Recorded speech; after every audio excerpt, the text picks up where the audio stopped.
Hello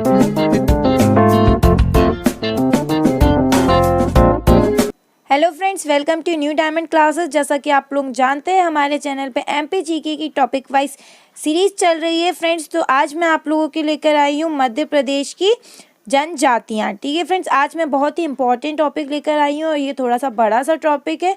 ठीक है, मध्य प्रदेश की जनजातियाँ, तो इसको अच्छे से पढ़िएगा, अच्छे से इसके नोट बनाकर फिर इसको लर्न कीजिएगा। स्टार्ट करने से पहले कुछ बातें मैं आपको बता दूं फ्रेंड्स कि हमारे चैनल पे एमपी एसआई और कांस्टेबल के प्रीवियस ईयर पेपर की सीरीज चल रही है। ठीक है, जिसका लाइव सेशन हम लेते हैं। एसआई की क्लास होती है दिन के 1:30 बजे, ठीक है, 1:30 पर, और कांस्टेबल की 9:30 पर।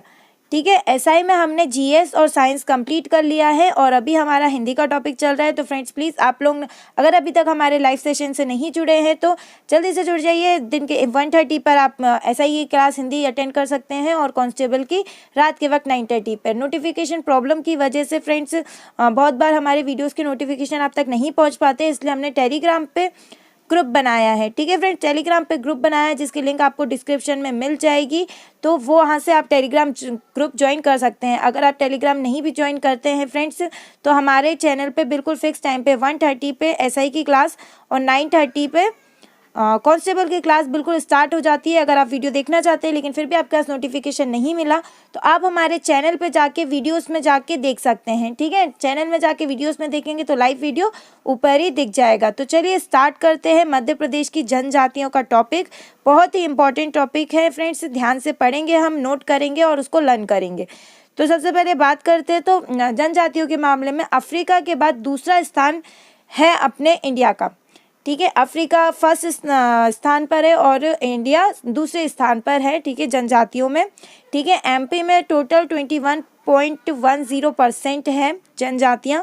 ठीक है, एमपी में कितनी है? 21.10। ठीक है, अगर मध्य प्रदेश की 3 बड़ी जनजाति की बात करें जनसंख्या के हिसाब से तो सबसे पहले है भील, ठीक है, फिर गौंड और फिर बेगा। ठीक है, भील मध्य प्रदेश की सबसे बड़ी जाति है, फिर गौंड और फिर बेगा। ठीक है, और सबसे पिछड़ी जनजातियों की बात करें कि इन जनजातियों में भी सबसे पिछड़ी जनजातियां कौन कौन सी है तो वो है सहरिया, बेगा और भारिया।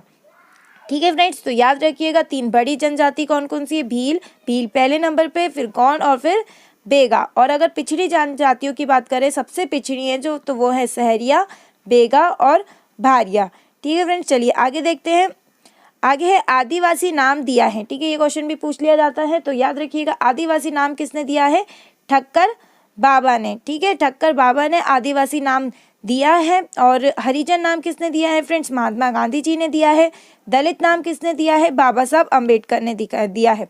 तो ये भी आप याद रखिएगा, आदिवासी नाम ठक्कर बाबा ने, हरिजन नाम महात्मा गांधी ने और दलित नाम बाबा साहब अम्बेडकर जी ने दिया था।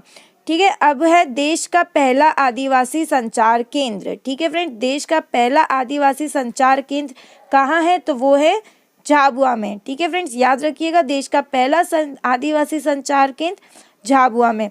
सहारिया जनजाति का म्यूजियम, ठीक है, सहारिया जनजाति का म्यूजियम, तो ये कहाँ पर है? ये है श्योपुर में। ठीक है फ्रेंड्स, तो सारे पॉइंट्स को जैसे मैंने लिखा है वैसे आप भी अपनी कॉपी में नोट डाउन कीजिएगा, उसके बाद इसको अच्छे से लर्न कीजिएगा। ठीक है, अब है मध्य प्रदेश में 47 प्रकार की जनजातियां रहती है। ठीक है, अपने मध्य प्रदेश में कितने प्रकार की जनजातियां रहती है? तो 47 प्रकार की जनजातियां रहती है। ठीक है, चलिए आगे देखते हैं। आगे बढ़ने से पहले एक और बात बता दूं कि 9 अगस्त को आदिवासी दिवस बनाया जाता है फ्रेंड्स। बहुत बार क्वेश्चन पूछ लिया जाता है, तो आदिवासी दिवस कब मनाया जाता है? 9 अगस्त को। ठीक है फ्रेंड्स, और जो भी हमारे चैनल पे है, आगे बढ़ने से पहले प्लीज़ चैनल को सब्सक्राइब कर लीजिएगा, वीडियो एंड तक देखिएगा, पसंद आए तो लाइक ज़रूर कीजिएगा। चलिए सबसे पहले पढ़ते हैं सबसे बड़ी जनजाति भील जनजाति के बारे में हम पढ़ेंगे। ठीक है, भील। तो फ्रेंड्स, भील शब्द की उन्नति तमिल भाषा के विल्लुर शब्द से हुई है जिसका अर्थ होता है धनुष। ठीक है, तो भील शब्द की उन्नति कहाँ से हुई है? ठीक है, तमिल से। ठीक है, तमिल से हुई है। उत्पत्ति ठीक है, उत्पत्ति इसकी तमिल भाषा से हुई है। और कौन से शब्द से? विल्लुर, तमिल भाषा के विल्लुर शब्द से हुई है जिसका अर्थ क्या है? धनुष। ठीक है फ्रेंड्स, याद रखिएगा। ठीक है, यह लोग निशानेबाज होते हैं, तो भील लोग क्या होते हैं? निशानेबाज होते हैं।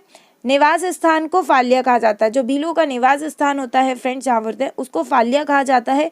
और उनके जो मकान हैं उन्हें कू कहा जाता है। ठीक है, मतलब उनकी जो कॉलोनी होती है जहाँ वो रहते हैं, निवास करते हैं, उसको फालिया कहा जाता है।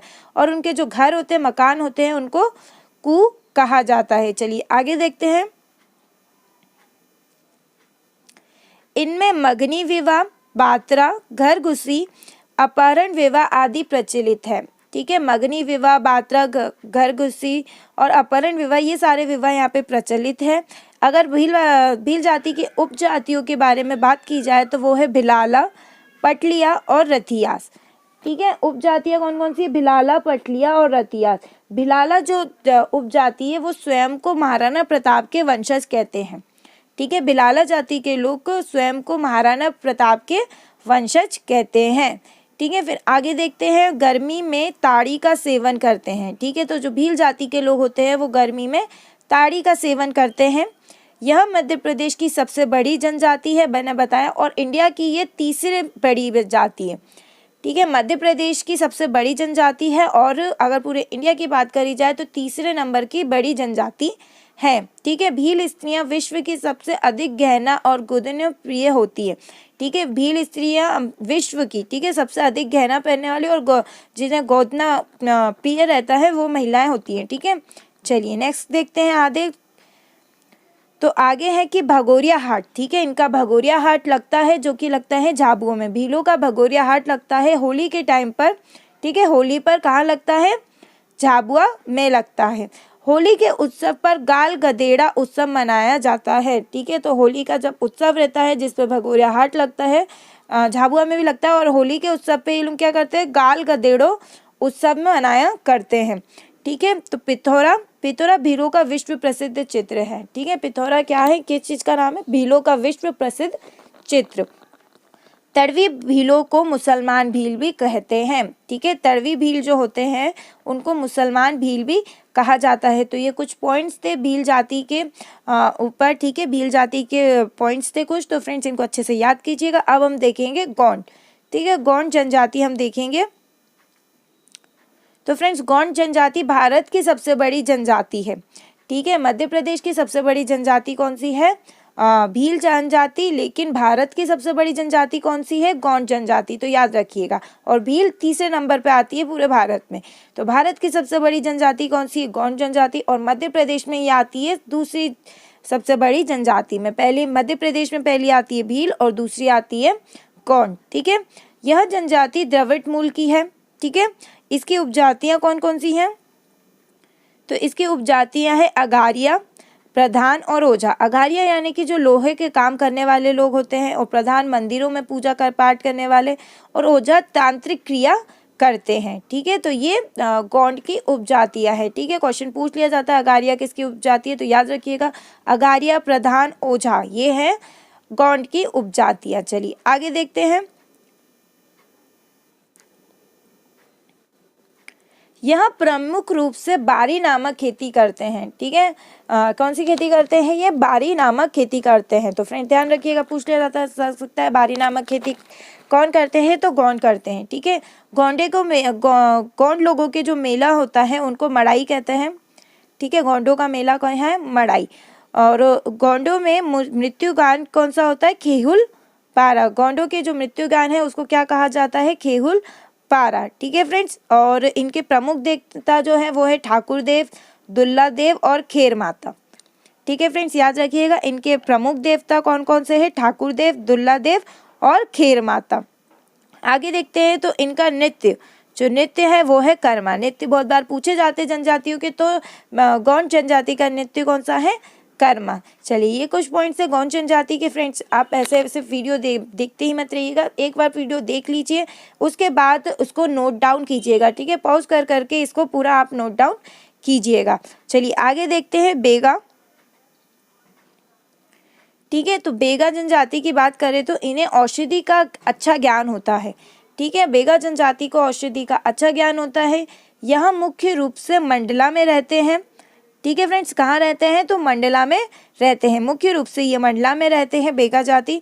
बेगा लोग झूम खेती करते हैं। ठीक है, कौन सी खेती करते हैं? झूम खेती, जिसे बेवार और पोंड भी कहा जाता है। ठीक है, तो बेगा लोग कैसी खेती करते हैं? झूम खेती करते हैं, जिसे बेवार और पोंड भी कहा जाता है। अगर इनके प्रमुख हथियार की बात करी जाए तो वो है कुल्हाड़ी, और प्रमुख देव की बात करी जाए तो वो है बूढ़ा देव। तो प्रमुख हथियार बेगा लोग का कौन सा है? कुल्हाड़ी, और प्रमुख देव वो है बूढ़ा देव। ठीक है, बूढ़ा देव जो साल वृक्ष पर निवास करते हैं, ठीक है, जो साल के पेड़ पर रहते हैं, निवास करते हैं, वो बूढ़ा देव है और वो इनके प्रमुख देव है।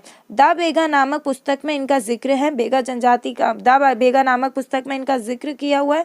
और ये किसने लिखी है? बैरियर एल्बिन ने। ठीक है, राइटर का नाम भी याद रखिएगा, बैरियर एल्बिन ने ये किताब लिखी है। चलिए आगे देखते हैं। तो इनको शरीर पर गोदना अच्छा लगता है। ठीक है, इनको शरीर पर गोदना अच्छा लगता है, और इनका नृत्य कौन सा है? सेला। तो बेगा जनजाति का नृत्य कौन सा है? सेला, और इनको शरीर पर गोदना अच्छा लगता है। अब देखेंगे हम सहरिया। ठीक है, सहरिया जनजाति। सहरिया जनजाति यह लोग मध्य प्रदेश के उत्तर प्रदेश में पाए जाते हैं। ठीक है फ्रेंड्स, कहाँ पाए जाते हैं? मध्य प्रदेश के उत्तर क्षेत्र में पाए जाते हैं। ठीक है, उत्तर क्षेत्र में पाए जाते हैं। इन्हें भीलों का छोटा भाई भी कहा जाता है। ठीक है, सहरिया जनजाति को भीलों का छोटा भाई भी कहा जाता है, और ये मध्य प्रदेश के उत्तर क्षेत्र में पाए जाते हैं। यहाँ एक लाइन में घर बनाकर रहते हैं, जिसे सहरना कहा जाता है। ठीक है, इनके घर कैसे होते हैं? एक लाइन में घर बना के रहते हैं, और इनके घरों को कहा जाता है सहरना। ठीक है, सहरना कहा जाता है, या एक लाइन में घर बना कर रहते हैं, जिसे सहरना कहा जाता है। आगे है, यह बहुत आलसी होते हैं तथा शराब पीना पसंद करते हैं। तो सहरिया जनजाति के लोग आलसी किस्म के होते हैं, और इनको शराब पीना पसंद होती है। ठीक है, पसंद करते हैं। चलिए आगे देखते हैं। यह जड़ी बूटियों से दवाई बनाने में एक्सपर्ट होते हैं। ठीक है, इनको जड़ी बूटियों से दवाई बनाने में बहुत एक्सपर्ट होते हैं, और इनका नृत्य होता है महंगी दुलदुल घोड़ी। ठीक है, महंगी और दुलदुल घोड़ी इनके नृत्य होते हैं। ठीक है फ्रेंड्स, सहरिया जनजाति जो कि जड़ी बूटी से दवाई बनाने में एक्सपर्ट होती है, और इनके नृत्य कौन से हैं? महंगी और दुलदुल घोड़ी। आगे देखते हैं कोरकू जनजाति के बारे में।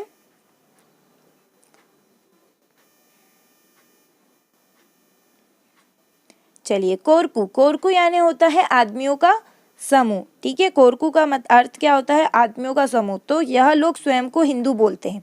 जो कोरकू जनजाति के लोग होते हैं वो स्वयं को हिंदू बोलते हैं, और महादेव और चंद्रमा की पूजा करते हैं। ठीक है, महादेव और चंद्रमा की पूजा करते हैं। यह मध्य प्रदेश के दक्षिण में बैतूल में पाए जाते हैं। ठीक है, अगर मध्य प्रदेश के दक्षिण में जो बैतूल है वहाँ पे कोरकू जनजाति के लोग पाए जाते हैं। इनका नृत्य होता है खंग स्वांग। ठीक है फ्रेंड्स, बहुत बार पूछा जाता है, याद रखिएगा। कोरकू जनजाति का नृत्य कौन सा होता है? खंग स्वांग। और यह लोग मेघनाथ की पूजा करते हैं।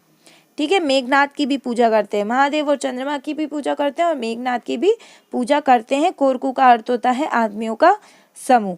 चलिए, और इनका नृत्य कौन सा होता है? खंग स्वांग। चलिए नेक्स्ट क्वेश्चन मतलब आगे देखते हैं। भारिया।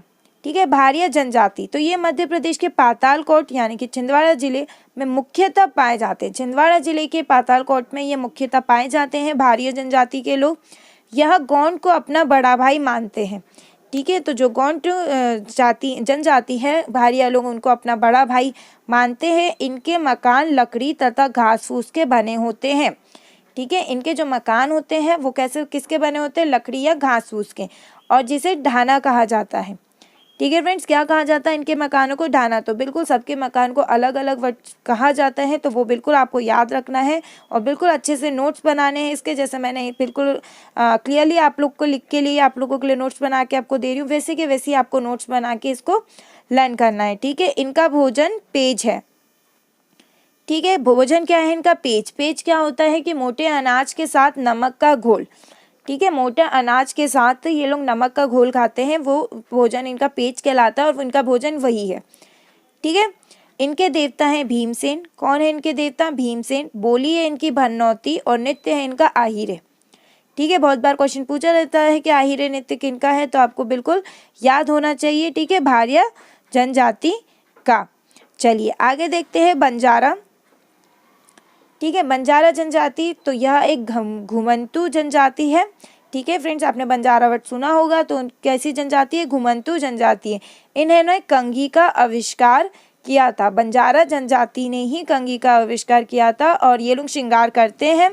ठीक है, बिल्कुल आप इस बात से याद रख सकते हैं कि उन्होंने श्रृंगार के लिए ही तो कंघी का आविष्कार किया था।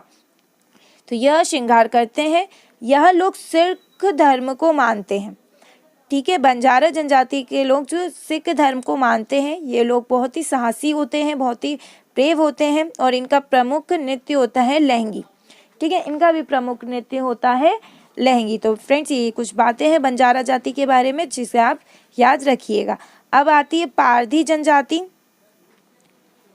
ठीक है, तो पारधी जनजाति यह जंगल के पशुओं का शिकार करने में एक्सपर्ट होते हैं। तो पारधी जनजाति जो जंगल के पशु रहते हैं उनका शिकार करने में एक्सपर्ट रहते हैं। मध्य प्रदेश की एकमात्र आखेटक जनजाति कौन सी है? पारधी। ठीक है फ्रेंड, तो एकमात्र आखेटक जनजाति है पारधी। आगे है, इनमें महिलाओं को शिकार करने की अनुमति नहीं है। ठीक है, पारधी जनजाति वाले लोग शिकार, पशु का शिकार करने में जंगल में एक्सपर्ट होते हैं, लेकिन इनमें महिलाओं को शिकार करने की अनुमति नहीं दी गई है। ठीक है, नहीं होती है। चलिए आगे देखते हैं। तो फ्रेंड्स अब है कोल जनजाति। ठीक है, कोल जनजाति, तो इनकी पंचायत को गोहिमा कहा जाता है। ठीक है, इनकी कोल जनजाति की जो पंचायत बैठती है उसे गोहिमा कहा जाता है। इनका वर्णन ऋग्वेद और पुराणों में मिलता है। ठीक है फ्रेंड, इनका जो वर्णन है वो ऋग्वेद और पुराणों में मिलता है। किसका? कोल जनजाति का। यह स्वयं को शबरी से संबंधित बताते हैं। ठीक है, शबरी उनसे कोल जनजाति अपने आप को संबंधित बताती है और इनका नृत्य है कोल दह का। ठीक है, इनका प्रसिद्ध नृत्य कौन सा है? कोल दह का। ठीक है फ्रेंड्स, तो ये कुछ पॉइंट्स थे जनजातियों के बारे में। कुछ जनजातियां हमने पढ़ी मध्य प्रदेश की, इम्पोर्टेंट। ठीक है, कुछ फैक्ट्स थे जो मैंने आपको स्टार्टिंग में बताया और फिर एक एक जनजाति करके मैंने आपको इसके बारे में बताया। तो ये कुछ इंपॉर्टेंट बातें थी जनजातियों के बारे में। तो फ्रेंड्स आप इसको अच्छे से लिखकर अच्छे से याद कीजिएगा। जब आपका जनजाति का टॉपिक ख़त्म हो जाए, मतलब जब आप इसको लिख लें, लर्न कर लें, तब आप मुझे इस वीडियो के कमेंट सेक्शन में बताइएगा। तब मैं आप लोगों के लिए टॉपिक वाइज ठीक है टेस्ट सीरीज़ लेकर आऊँगी जिसका लाइव सेशन होगा, ताकि इनके ऊपर क्वेश्चन बने होंगे, ताकि आप जब लर्न कर लें, टेस्ट लगाएं, तो आपको एकदम श्योरिटी हो जाए कि आपको अच्छे से याद हो गया है। और जब नहीं आंसर कर पाएंगे तो आपको ये पता चल जाएगा कि अच्छे से याद नहीं हुआ है, उसको और याद करने की ज़रूरत है। इसलिए फ्रेंड जल्दी से नोट कर लीजिएगा और जल्दी से इसको लर्न करने के बाद कमेंट करके मुझे ज़रूर बताइएगा। मैं इसके लिए आपकी टेस्ट सीरीज़ लेकर आऊँगी। और साथ में ज्वाइन कर लीजिए हमारे MPSI की और कांस्टेबल की जो भी लाइव सीरीज़ होती है 130 और 930 पे। अगर जो भी नए हैं फ्रेंड्स तो प्लीज़ उस लाइव सीरीज़ पे भी आप लोग ज़रूर आइएगा। Previous year question paper solve करना SI के बहुत ही ज़रूरी है। ठीक है, किसी भी एग्ज़ाम के लिए ज़रूरी है कि आप उसके प्रीवियस ईयर पेपर 2 साल में जितने भी प्रीवियस ईयर पेपर हुए हैं आप उसको लर्न करें। ठीक है फ्रेंड्स, मिलते हैं नेक्स्ट टॉपिक में। मैं एक और टॉपिक आपके लिए लेकर आऊँगी। ये जनजातियाँ बहुत इंपॉर्टेंट टॉपिक था, इसको स्किप मत कीजिएगा, अच्छे से लर्न कीजिएगा। वीडियो पसंद आए तो लाइक कर दीजिए और कमेंट करके मुझे ज़रूर बताइएगा कि आपको वीडियो कैसा लगा। ठीक है फ्रेंड्स, और पसंद आए लाइक कीजिए और शेयर करना मत भूलिएगा फ्रेंड्स। आपके फ्रेंड्स के बीच में भी शेयर कीजिएगा ताकि वो भी ये इंपॉर्टेंट टॉपिक पढ़ सकें। Thank you.